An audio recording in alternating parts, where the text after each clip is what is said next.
السلام عليكم. نشكر مسؤولي جامعة تمنراست وكل المنظمين على التنظيم الجاد والجيد لهذا الملتقى, en particulier sur le choix des thématiques qui sont très pertinentes. Je les remercie aussi pour cette invitation. Je viens de l'Université de Béjaïa, laboratoire de génie électrique où nous travaillons sur les énergies et l'environnement. Et j'ai le plaisir de vous présenter donc ce petit travail sur l'impact environnemental des différentes sources de production d'électricité. Je vais commencer par une petite introduction sur l'état de l'art et puis vous présenter donc l'impact des centrales électriques, impact sur l'environnement, impact sur la santé surtout. Donc nous intéresser aux émissions de CO2 parce que c'est un problème mondial crucial en ces temps-ci. Et terminer par l'évaluation des coûts externes dus au dommage et des coûts internes qui sont les coûts de production de l'électricité. Bon, pour conclure bien sûr sur l'importance des énergies renouvelables qui commencent à être assez concurrentielles. Alors quand on parle d'impact environnemental, il y a en réalité 4. La santé humaine, bien sûr, c'est la plus importante. L'épuisement des ressources qui est inévitable si on continue de la sorte. Le changement climatique où on voit ces dernières années sans manifestation de plus souvent. Et la qualité des écosystèmes à l'échelle locale ou régionale. Je vous montre ici l'évolution de la consommation mondiale d'énergie, qui est en moyenne de 1,6% par an.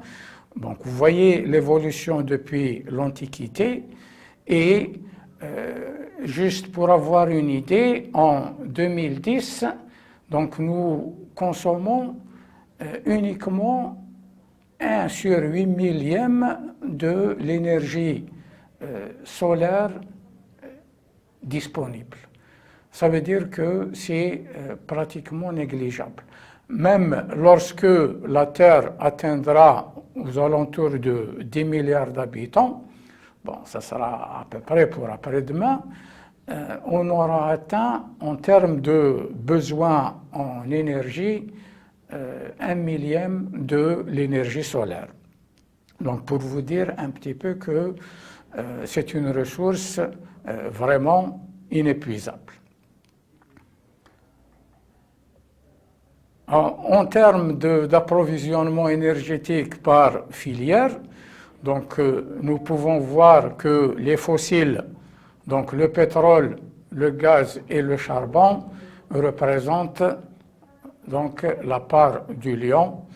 Et ici on le voit avec plus de précision que malheureusement nous avons entre les trois 80,7% des énergies qui proviennent des fossiles, donc le charbon, le gaz naturel et le pétrole.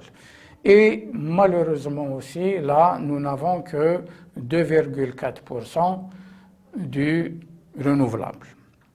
Donc ça, c'est en termes d'énergie primaire totale.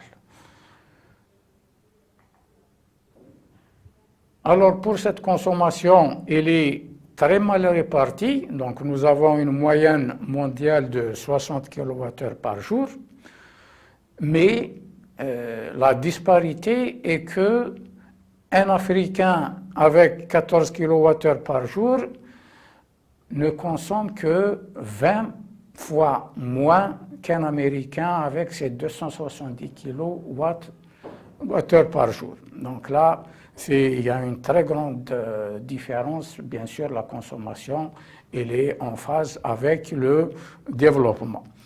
Et là aussi, malheureusement, les énergies consommées primaires sont à plus de 80% du fossile et l'électricité représente à peu près un cinquième, donc 19,3% du total de l'énergie primaire.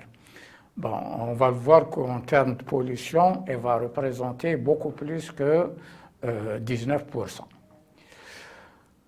Alors, ici, je vous montre la production mondiale d'électricité par source et surtout donc, son évolution entre 2000 et 2018.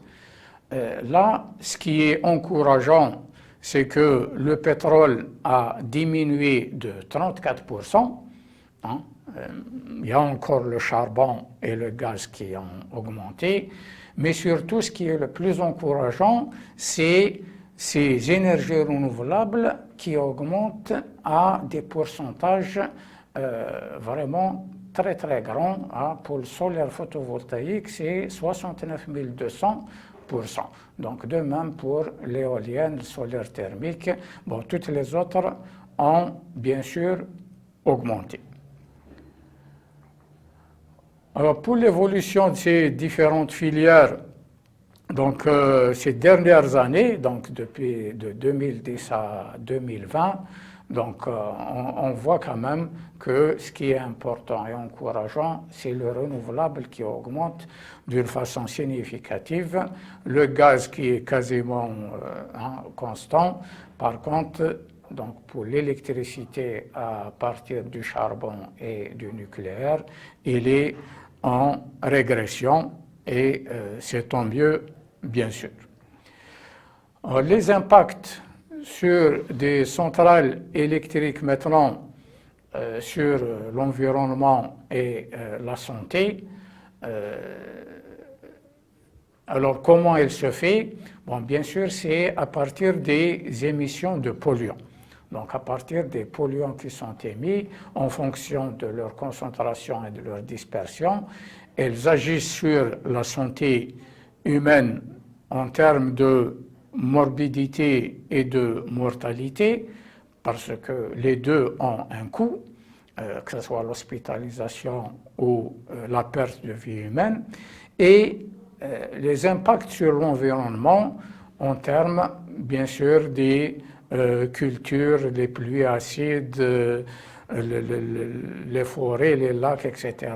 Et globalement, le changement climatique qui a ces impacts ces dernières années qui se font sentir de plus en plus nettement. Alors, le problème qui se pose, bien sûr, c'est comment effectuer l'évaluation monétaire de ces impacts. Comment estimer le coût de ces impacts. Donc, des études ont été faites justement pour cette évaluation monétaire. Bon, bien sûr, en s'intéressant aux dommages qui sont causés par les centrales électriques. Et ces dommages se résument en réchauffement climatique pour l'effet mondial, en quelque sorte à l'échelle mondiale, et surtout l'effet sur la santé. En particulier, nous avons les polluants les plus toxiques, qui sont les particules fines, donc les gaz, les monoxydes de carbone, les oxydes d'azote, les oxydes de soufre, et il y a surtout aussi d'autres matériaux toxiques qui peuvent provenir donc de la combinaison de polluants et des métaux lourds, etc. Donc il y a un effet sur l'occupation du sol, surtout par exemple que ce soit pour les énergies hydroélectriques ou l'éolienne ou même le solaire.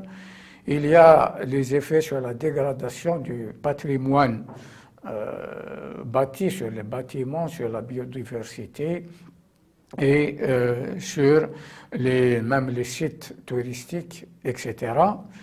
Donc le coût externe, c'est bien sûr, représente la part du coût des dommages qui n'est pas incluse dans les coûts de production qu'on peut appeler coût interne. Alors, les principales émissions en gramme par kilowattheure des différentes centrales de production d'électricité, nous avons pris ici les différents polluants et les plus importants, surtout donc le CO2, puisque c'est le réchauffement climatique à l'échelle mondiale, les oxydes de soufre, les oxydes d'azote et les particules fines. Donc il y a les métaux toxiques quelquefois pour le charbon et les radionucléides pour le nucléaire. Donc là, on voit bien qu'en termes de CO2, les fossiles sont les champions, alors que les autres émettent pratiquement des polluants qui sont en quantité négligeable, que ce soit pour le CO2 ou pour les autres. Bon, pour le nucléaire, c'est un autre problème, on va le voir, surtout en termes de risque d'accident, en plus des radionucléides. Alors, les dommages, pour évaluer les dommages sur la santé, il y a eu une étude qui a été faite par ce qu'on appelle le projet externe E, donc un projet commandé par l'Union européenne, et qui est arrivé à ces résultats. Alors, lorsque nous avons un microgramme, une concentration de 1 microgramme par mètre cube donc de particules fines ou de NOx, ça a été évalué à 4,1 10-4 années de vie perdue par personne et par an. Bien sûr, ici, en tenant compte de la morbidité et de la mortalité. Pour le SO2, donc les oxydes de soufre, donc ça provoque un peu plus que les particules fines. Et comment évaluer, passer maintenant au coût donc, de la morbidité et de la mortalité.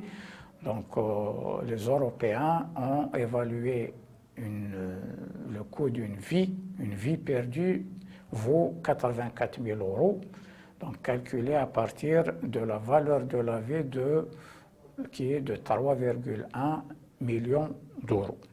Bon, à titre juste de comparaison, normalement, ici en Algérie, depuis les années 2000, on a évalué le coût d'une vie à 70 millions.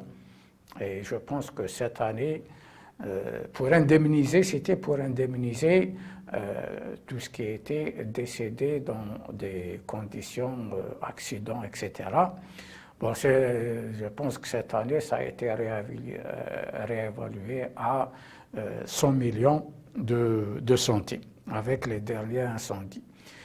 Donc la valeur d'un cancer varie entre 0,45 millions d'euros et 2,5 millions d'euros. Ça veut dire que la prise en charge, hospitalisation, médicaments, perte bien sûr de travail, etc. Donc ça dépend d'une personne à une autre. Voilà les hypothèses sur lesquelles se sont basés les initiateurs de cette étude. Il y a eu un calcul du dommage tout simplement avec une formule qui tient compte du prix unitaire de l'impact tel qu'il a été dit précédemment. Donc la fonction concentration-réponse, ça veut dire comment l'impact quand on augmente la concentration, comment réagit par exemple la personne. La densité des récepteurs, c'est le nombre d'habitants dans un rayon de 1000 km, parce qu'on suppose que ça va toucher, un émetteur peut toucher jusqu'à un cercle de rayon 1000 km. Et le taux d'émission est bien sûr la vitesse d'enlèvement ou bien de dispersion. Avec cette formule et les chiffres précédents, donc le coût trouvé ici pour les particules fines, il est de l'ordre de 15,4 € par kilogramme de PM10. Et bien sûr, ça en comptabilisant donc, les maladies respiratoires, l'allergie, le cancer, les salissures, les nécroses sur les plantes, etc. Donc pour les oxydes de soufre, il est un peu plus faible, 10,5 € par kilo. Là, c'est surtout la santé qui est la plus importante. Et la plus importante ici, en termes de sulfate. Vous connaissez tous les sulfates qu'on trouve dans l'eau, comment elles sont très très nuisibles.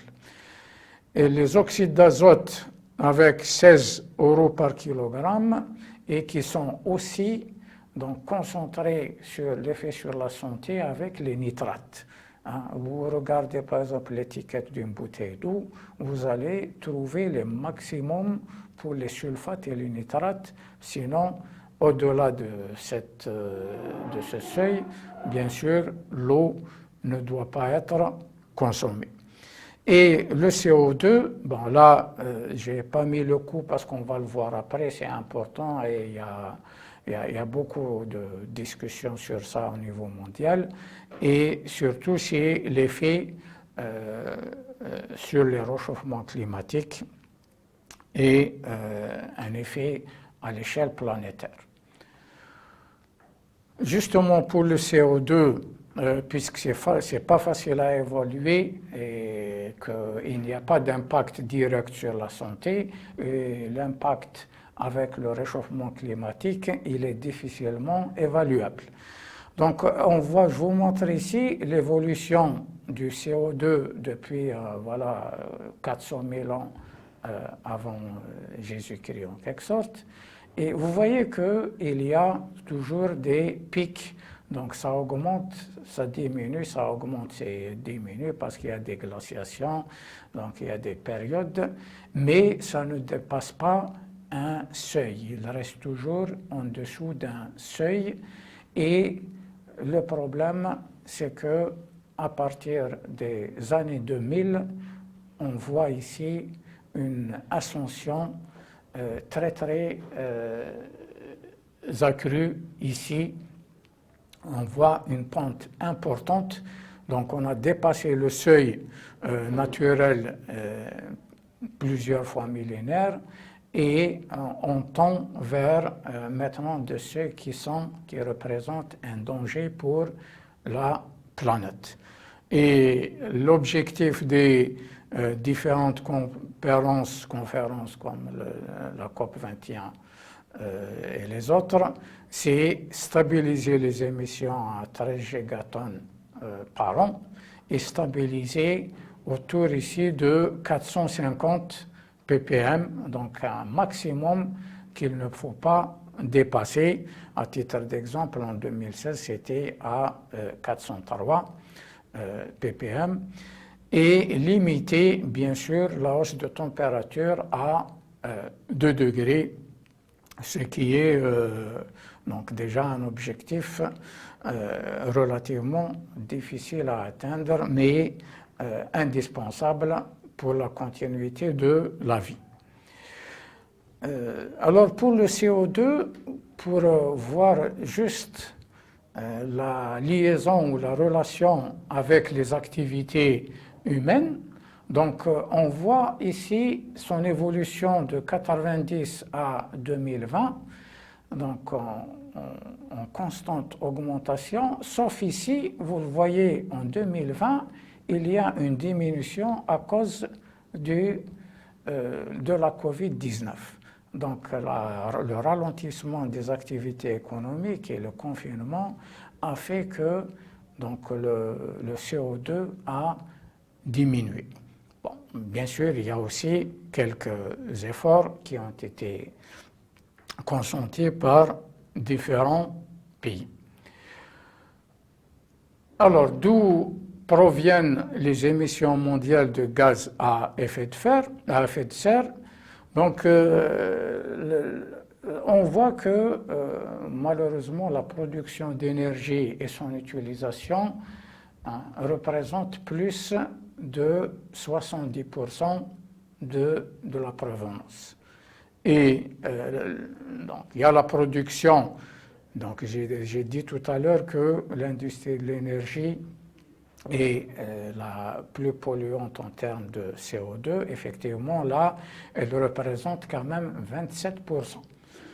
Donc, le transport, bon, qui est lié toujours à l'énergie, et donc le bâtiment est résidentiel.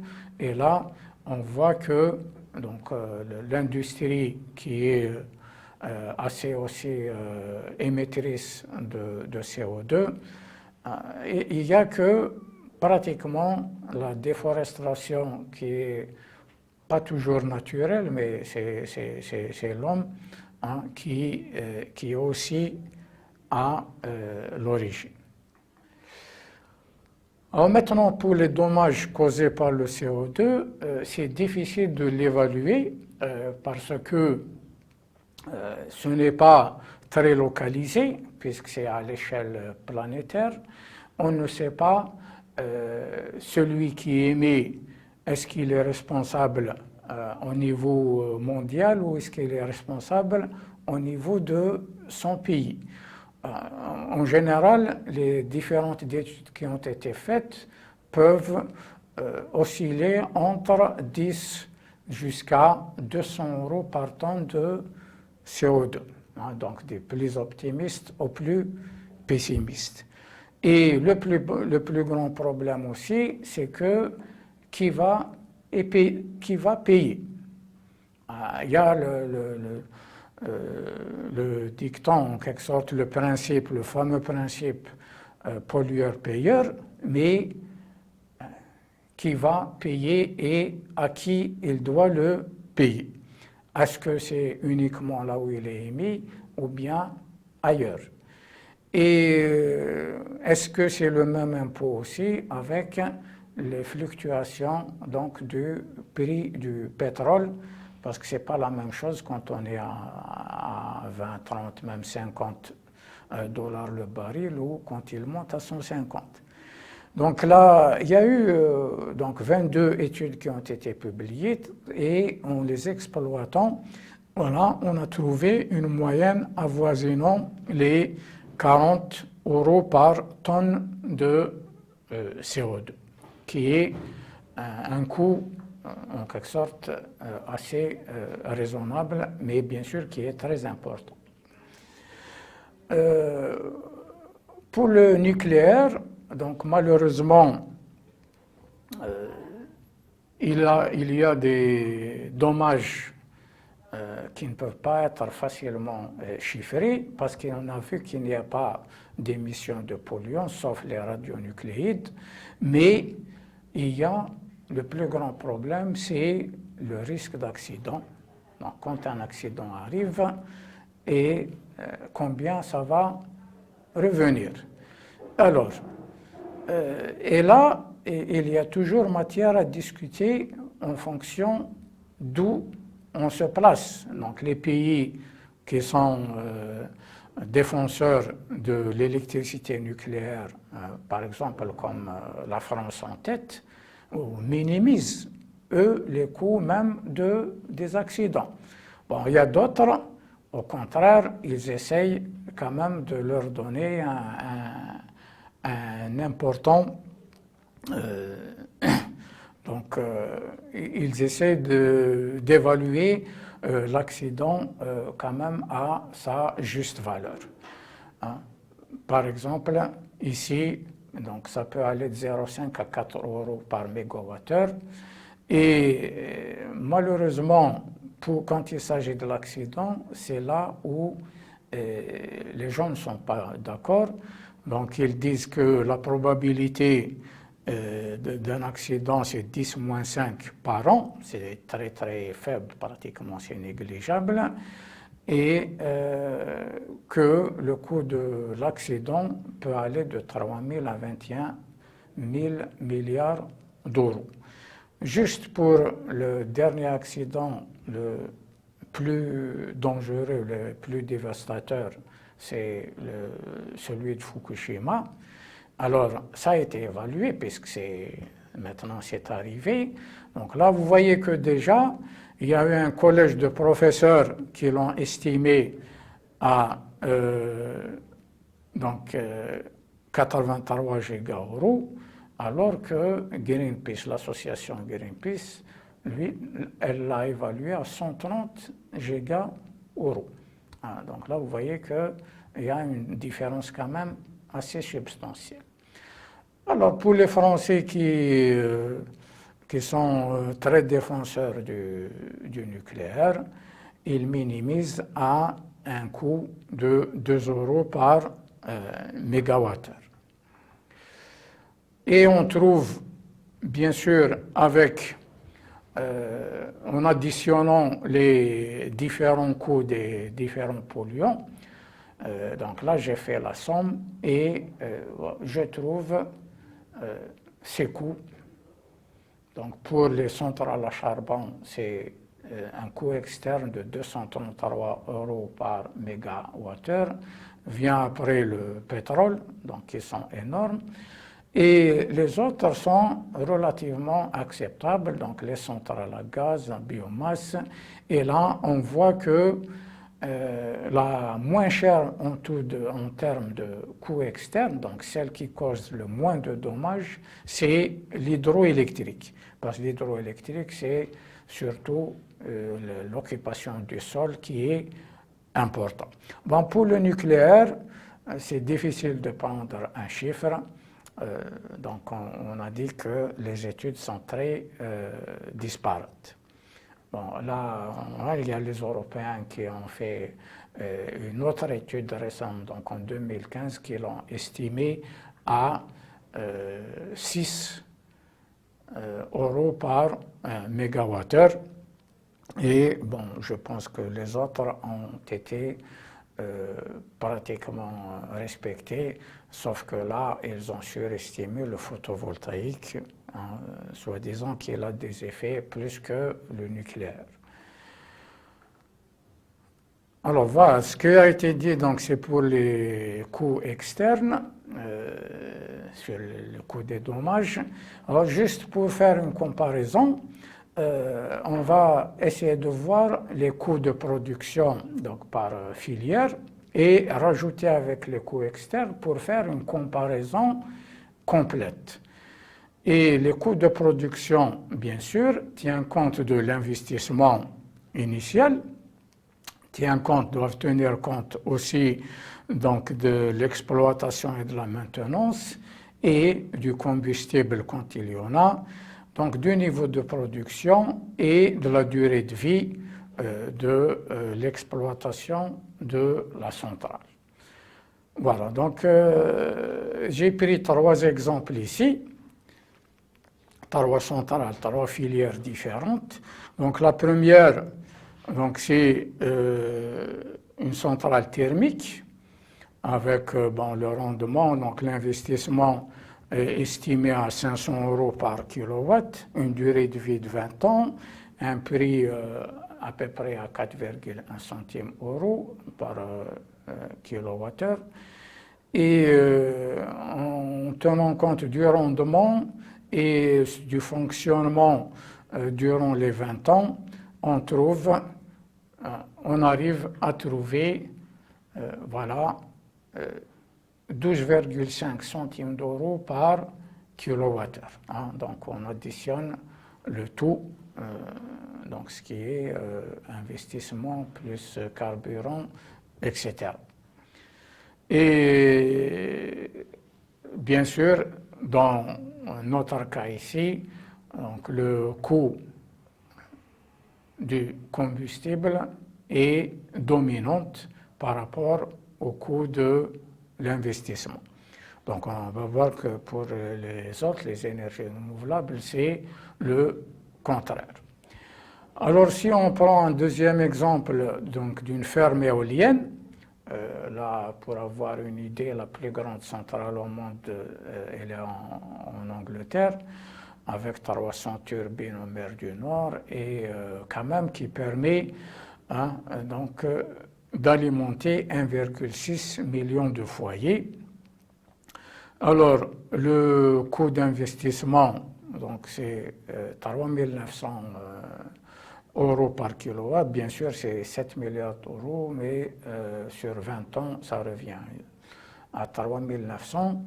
Donc, le vent, qui est gratuit, bien sûr, et avec la maintenance et exploitation, on arrive à 5,5 centimes d'euros par kilowattheure. Donc là, vous voyez que c'est déjà moins de la moitié que celle de tout à l'heure. Et ici, donc l'investissement est le plus important, bien sûr, tout simplement parce que le combustible est gratuit. Le troisième exemple, c'est une centrale solaire. Bon, on prend la centrale la plus proche de chez nous, donc au Maroc, centrale Noura Ouarzazate, qui a coûté 3,45 milliards d'euros, qui a une capacité de 580 mégawatts, avec un encellement moyen à peu près de 3 000 heures par an en 20 ans. Donc le prix est de 10 centimes d'euros par kilowattheure. Bon, entre parenthèses, malheureusement, j'ai lu la semaine passée que la centrale est déficitaire à cause de la mauvaise gestion. Ce qui est propre un petit peu aux pays sous-développés, c'est que on investit, mais après, pour la gestion, il n'y a pas un bon suivi. Voilà, mais on trouve quand même que les énergies renouvelables sont concurrentielles par rapport aux fossiles. Et là, voilà, on les additionne. Quand on additionne donc les coûts externes et le coût interne, on trouve que la moins chère, donc c'est l'hydroélectrique avec 26,8 centimes, donc euros par mégawattheure. On met quand même ici en valeur donc le photovoltaïque et l'éolien qui sont encore moins chers que les trois sources avec la provenance fossile. Voilà. Et en conclusion, bien sûr, quand on compare ces différentes sources de production d'électricité, donc l'hydraulique reste la moins chère en termes, bien sûr, de coûts internes et externes, et suivi de la géothermie, l'éolienne et du solaire. Et je ne sais pas pourquoi on continue encore à s'accrocher au pétrole, au charbon et au gaz, alors que ces centrales sont nettement plus chères. Et bien sûr, il y a beaucoup d'incertitudes dans ce qui a été avancé. Toutes les études se rejoignent pour dire qu'elles sont relativement approximatives, surtout en matière de l'évaluation du CO2. Et là, il doit y avoir d'autres études qui vont peut-être évaluer avec un peu plus d'exactitude ces méfaits. Et quand même, donc l'utilisation d'électricité sans énergie fossile certainement va diminuer donc de 30 à 200 euros par mégawattheure électrique, ce qui est très important. Et je vous remercie de votre attention.